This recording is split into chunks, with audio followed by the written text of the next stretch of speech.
Bonjour. Pourquoi apprendre l'espéranto? Une bonne question. Je vais vous dire pourquoi moi je l'ai appris.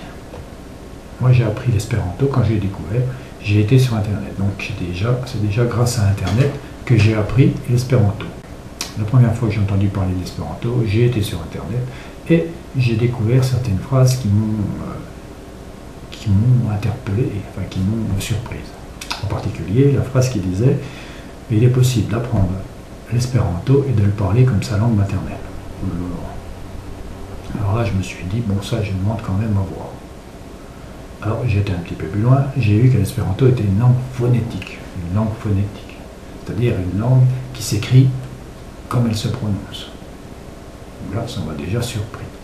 Une langue qui n'a que 16 règles de grammaire. Oh là, j'ai dit, alors là, moi qui étais habitué à perdre mon temps dans les livres de grammaire, un pour la 6e, un pour la 5e, dans toutes les classes il y avait un livre de 200 pages différents. Donc là, il n'y aurait que 16 règles de grammaire. Et effectivement, j'ai trouvé par la suite une carte postale qui contient toutes les règles de grammaire. Des règles de grammaire sans exception. Alors là, les exceptions, c'était ce qui m'embêtait le plus. Hein. Les bijoux, cailloux, toutes ces exceptions. D'ailleurs, je me demandais à quoi elles servaient quand on apprend une langue. Se prendre la tête avec des exceptions, avec des irrégularités. Alors là, en espéranto, pas d'irrégularité, pas d'exception, une langue phonétique. Alors on se dit, qu'est-ce que c'est que cette langue? Alors je continue un petit peu, et on s'aperçoit que tous les noms finissent par O, tous les adjectifs par A, tous les adverbes par E, tous les verbes par I. Qu'est-ce que c'est que ça? Comment ça va pouvoir marcher, quoi? Ça va être une langue qui ne tient pas debout, quoi. Et puis, on s'aperçoit que tout qu'on fait, ça marche. Alors là, on est de plus en plus surpris. Et plus on avance, plus on découvre des choses.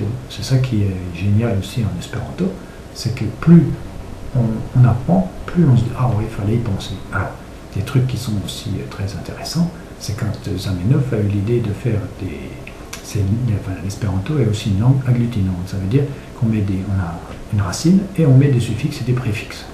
Alors, vous dites « Qu'est-ce que c'est que cette histoire ?» Alors non, pour faire le contraire d'une chose, on met mal.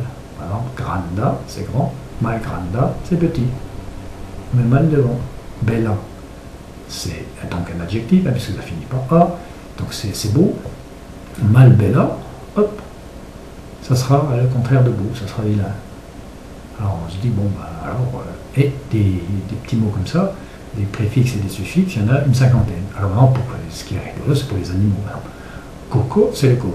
Coquino, ça sera la poule. Avec le IN, on met IN et on a le féminin. Et ça marche pour tous les animaux. Alors on a cato, le chat, catino, la chatte. On veut avoir le descendant. On met ido, idé. Coq, ido, hop, on a le poussin.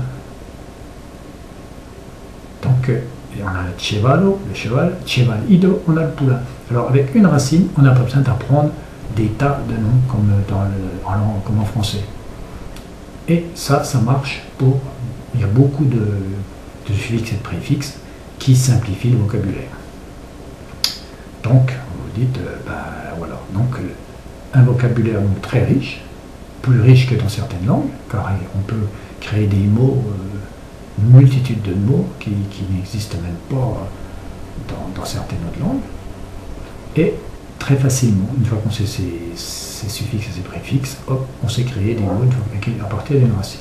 La conjugaison est très simple.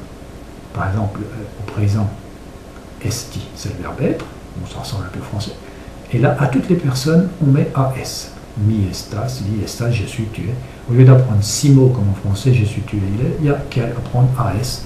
Et on sait conjuguer. Alors, as pour le présent, os pour le futur, is pour le passé, us pour le conditionnel, et u pour l'impératif.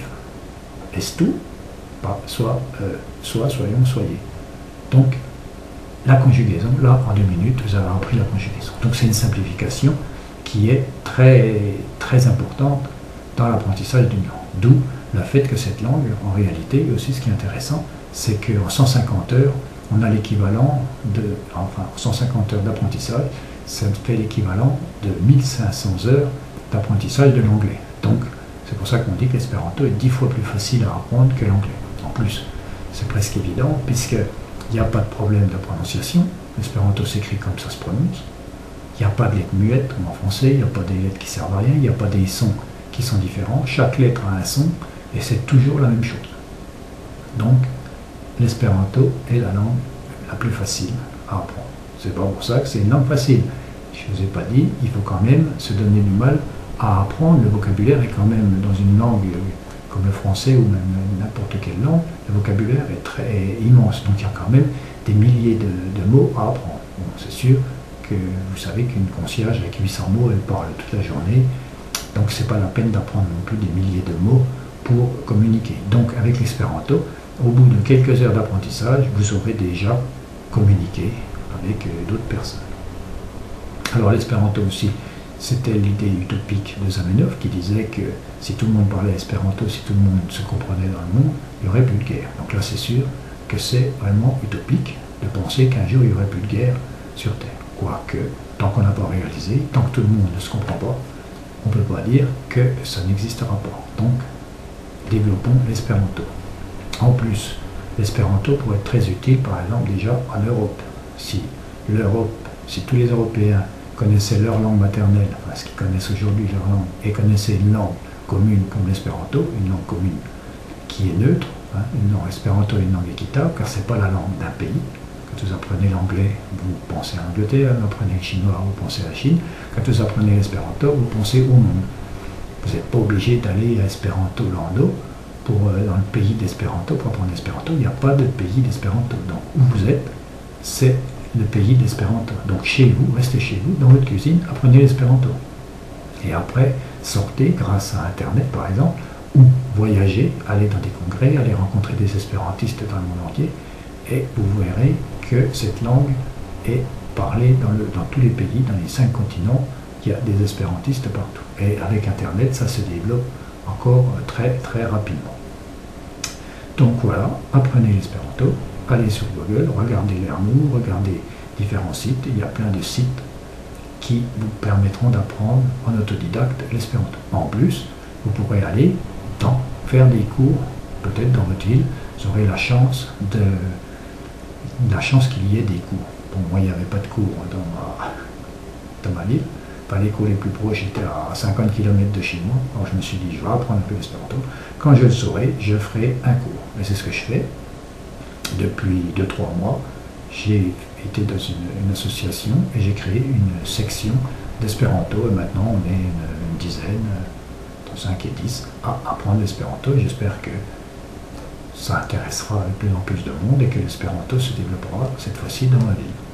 Donc, vous pouvez apprendre l'espéranto tout seul sur Internet et après, rien ne vous empêche de l'apprendre aux autres et de le faire découvrir autour de chez vous. Donc, vive l'espéranto et bientôt, nous nous retrouverons peut-être un jour sur un congrès ou sur Internet et nous pourrons parler de l'espéranto et cette fois-ci en espéranto.